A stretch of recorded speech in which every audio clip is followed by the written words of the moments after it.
যে জামাত করে, জামাতের কর্মী, কিন্তু সে ক্ষতিগ্রস্ত হয়েছে, তারপর আমরা এটাই হচ্ছে বিএনপি রাজনীতি। আপনারা জানেন যে গত 25 তারিখ রাতে হঠাৎ করেই আপনার এই কালশি মোড়ে অবস্থিত বাউনিয়াবাদ এলাকায় যে অগ্নিকাণ্ড ঘটেছে, তাৎক্ষণিকভাবে আমাদের মাননীয় প্রধানমন্ত্রী নির্দেশে আমি উপস্থিত হয়ে এবং আমার নির্বাচনী এলাকার সকল সাধারণ মানুষ যারা ক্ষতিগ্রস্ত হয়েছে তাদের জন্য তাৎক্ষণিকভাবে তাদের খাওয়া এবং তারা যাতে আপাতত কোনোভাবে তারা বসবাস করতে পারে সেই ব্যবস্থা ইতিমধ্যে করে দেওয়া হয়েছে। এবং যেহেতু আগামীকাল পবিত্র ঈদুল আজহা এবং সেই পবিত্র ঈদুল আজহা উপলক্ষে এই ক্ষতিগ্রস্ত পরিবারগুলো যাতে তারা ঈদের আনন্দ তাদের সাথে আমরা ভাগাভাগি করে নিতে পারি, সেই লক্ষ্য নিয়ে মাননীয় প্রধানমন্ত্রী এবং বাংলাদেশ জাতীয়তাবাদী দল বিএনপির চেয়ারম্যান জনাব তারেক রহমানের পক্ষ থেকে, দলের পক্ষ থেকে আমরা এই ক্ষতিগ্রস্ত প্রায় 200 পরিবারের কাছে আর্থিক অনুদান হাতে তুলে দিব।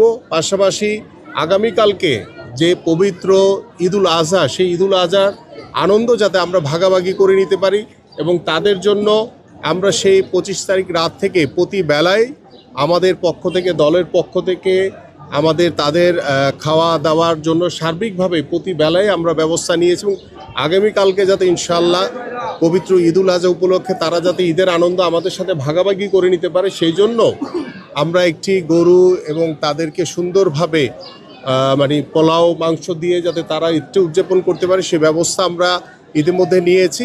পাশাপাশি যেহেতু তারা ক্ষতিগ্রস্ত হয়েছে, আমরা এখানে তাদেরকে স্থায়ীভাবে পুনর্বাসন না হওয়া পর্যন্ত তারা এখানে বসবাস করবে, এটা নিয়ে কোনো বিতর্কর কোনো কিছু নাই। কারণ একটি মহল, একটি গুপ্ত সংগঠন এই নোংরা রাজনীতিতে তারা মেতে উঠেছে। তো এই জন্য আপনি যারা এখানে আমাদের যারা ক্ষতিগ্রস্ত হয়েছেন, মুরব্বী আছেন, আমার পাশে আছেন এবং সামনে বসে আছেন, তাদের উদ্দেশ্যে বলছি যে সরকার আপনাদের সাথে রয়েছে, আমরা আপনাদের সাথে রয়েছি। যারা গুপ্তভাবে বিভিন্ন অপপ্রচার, মিথ্যাচার, নোংরা রাজনীতিতে মেতে উঠেছে, অনুরোধ করছি যে আপনারা তাদের ফাঁদে পা দিবেন না। কারণ তারা আপনাদের ভালো চায় না, তারা শুধু চায় যে সমাজে কিভাবে বিশৃঙ্খলা তৈরি করে সমাজকে অস্থিতিশীল একটি পরিবেশের ভিতরে ফেলে দেওয়া যায়। এই পরিবারকে 10,000 টাকা করে দিচ্ছি, প্রায় 200 পরিবার 10,000 করে টাকা দিচ্ছি। পাশাপাশি যেহেতু তারা এখানে দীর্ঘদিন ধরে বসবাস করেছে এবং কিছুদিন আগে একটি উচ্ছেদ হয়েছে আপনারা জানেন, এবং তারা বিভিন্নভাবে ক্ষতিগ্রস্ত হয়েছে। সো আমরা চাই যে তারা স্থায়ীভাবে তাদেরকে কোথাও পুনর্বাসন না করা পর্যন্ত তারা যাতে এখানে আপাতত বসবাস করতে পারে, তাদের যাতে মাথা গোঁজার যে ঠাঁইটি তারা যাতে এখানে নিশ্চিত করতে পারে। এবং আমরা খুব দ্রুত সময়ের ভিতরেই আমরা আলোচনা করে এবং এই মানুষগুলোর সাথে আলোচনা করে তাদেরকে কোথায় স্থায়ীভাবে পুনর্বাসন করা যায় সেটারও ইনশাল্লাহ আমরা ব্যবস্থা এবং কর্মপরিকল্পনা হাতে নিব ইনশাল্লাহ। Thank you.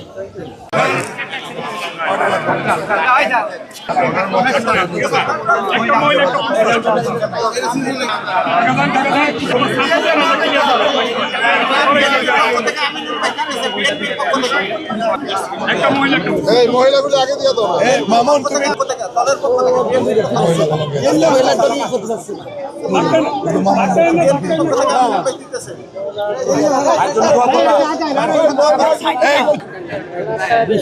বিএনপির পক্ষ থেকে আমি নির্বাচিত দিতেছি।